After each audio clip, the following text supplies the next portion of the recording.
многу во нивните дела се среќаваат, например, портрети на македонци. Тој груб израз, изгорен од сонцето, многу им оставало впечаток. А вториот впечаток им оставил колоритот македонски. Значи, жолтото сонце, виолетовото небо звездано, жолти, зелени полиња.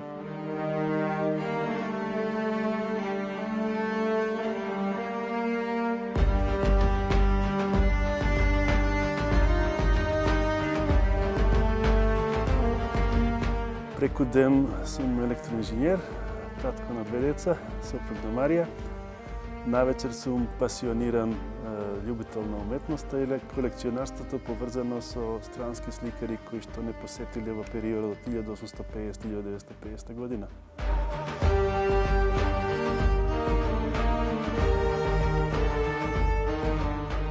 Сите овие дела каде што Македонија била уметничка муза и инспирација на странски сликари се распрскани низ цел свет.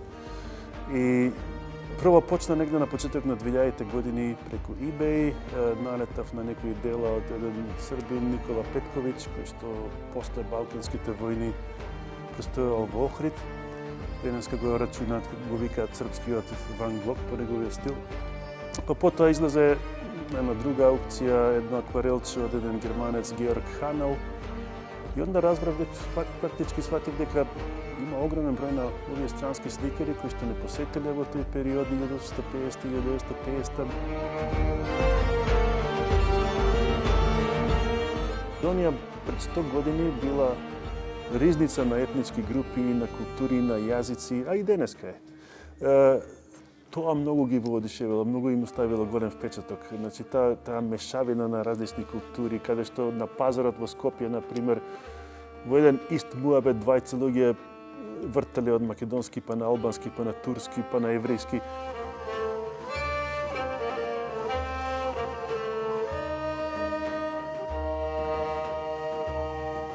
Ако погледнете па македонската историја, па тука е се најбитно што ни се случило, што не дефинирало денеска како нација и како држава. Почнувајќи од природбениците, па востаниците, па почнуваат Балканските војни, па Првата светска војна, па периодот меѓу Прва и Втора светска војна, Втора светска војна, па на крај ослободувањето.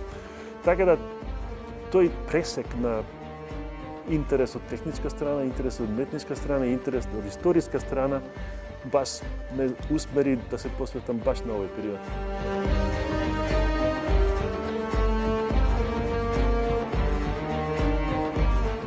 Тогаш има една навалица на сликари кои што доаѓаат во Македонија, некои се чисто регрутирани војници, меѓутоа исто има голем број така наречени војни сликари. Војните сликари патувале со нивните војски, цртале нови предели, ги праќале тие дела во нивните матични земји, па се организирале изложби во Берлин, во Виена, во Софија, од тие ново ослободени територии или ново освоени територии. После Прва светска војна има голем број на југословенски сликари, хрватски, српски, словенечки, кои што доаѓаат во Македонија како учители. Тие имаат големо влијание на нашава прва генерација сликари, на Мартиновски, на Лисеновски.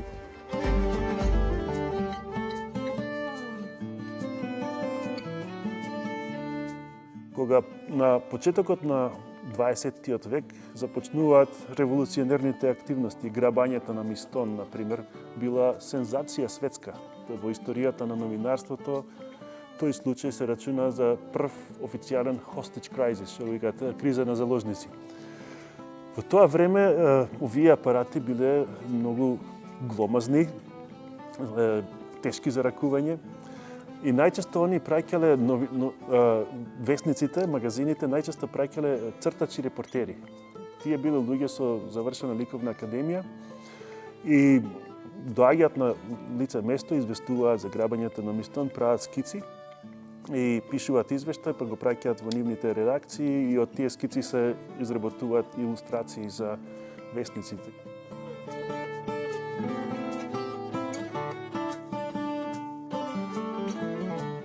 Има, например, оние на почетокот од Лудвиг Куба, многу интересен чешки етнолог и сликар, кој што доаѓа два пати во Македонија, 1898 првиот пат, тој големиот акварел со македонките од Скопска Црна Гора е тогаш направен. А потоа доаѓа во 25-та година во Македонија, кај што поминува неколку месеци и потоа некаде 31 година издава една интересна книга, токму за нас се вика Книга за Македонија. И кој што како етнолог го проучува нашиот македонски дијалект, кој што во тоа време не бил официализиран и кодиран.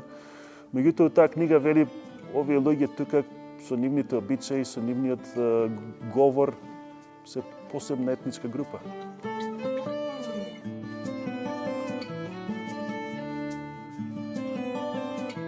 Портрет на Гоце Делчев, насликан од Никола Гогушев, негов комшија. Семејството Делчеви живеело куќа до семејството Гогушеви. Брат му на сликарот бил Комита. Кога почнале Балканските војни, грчката армија го гори Кукуш и фактички цело село бега кон Софија, каде што формираат македонско емиграцијски друштва таму.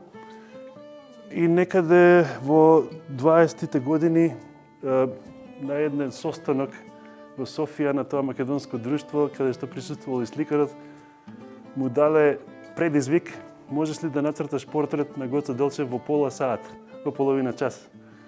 И он го црта овој портрет и го поклонува на сестрата на Гоце Делчев, која што фактички живее, па од сестрата на Гоце Делчев преку внуката. И некако залута овој портрет по некои галерии у Софија, од каде што го купив.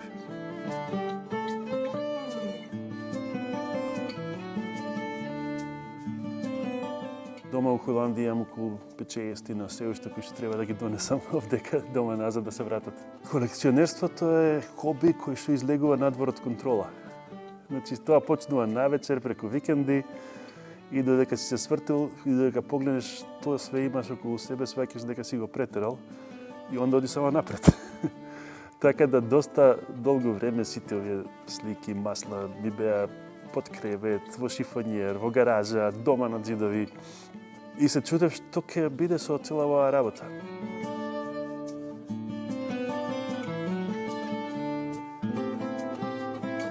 Почнаа да ми пишуваат луѓе од Грција, од Албанија, од Бугарија, колекционери, љубители на уметноста од Србија. Меѓутоа, почнаа исто да ме контактираат внуци и правнуци на овие сликари кои што биле у Прва светска војна во Македонија, па и тие почнаа да ми дават податоци. Потоа се отвори Facebook страницата artlexicon.mk. Полека почнаа луѓе да ме следат. Обично секој викенд пишувам по една кратка приказка за некој од овие сликари, зошто дошол, како дошол, што направил Македонија и што се случило понатаму. Или пак како тоа инспирација, македонска инспирација влијаела понатаму пак на неговиот ликовен опус.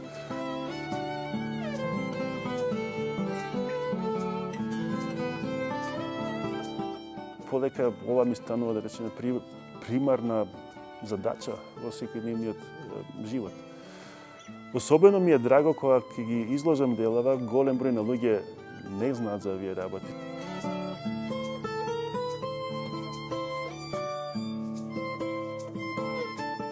Ја не сум богат човек.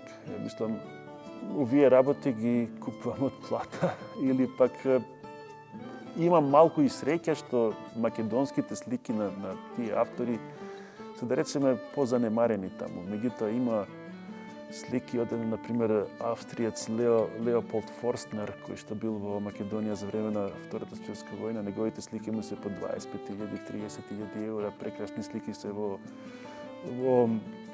музеите низ Виена се наоѓаат. Многу ми паѓа тешко кога ќе видам сликата, едноставно не можам да ја купам, пошто е едноставно прескапа.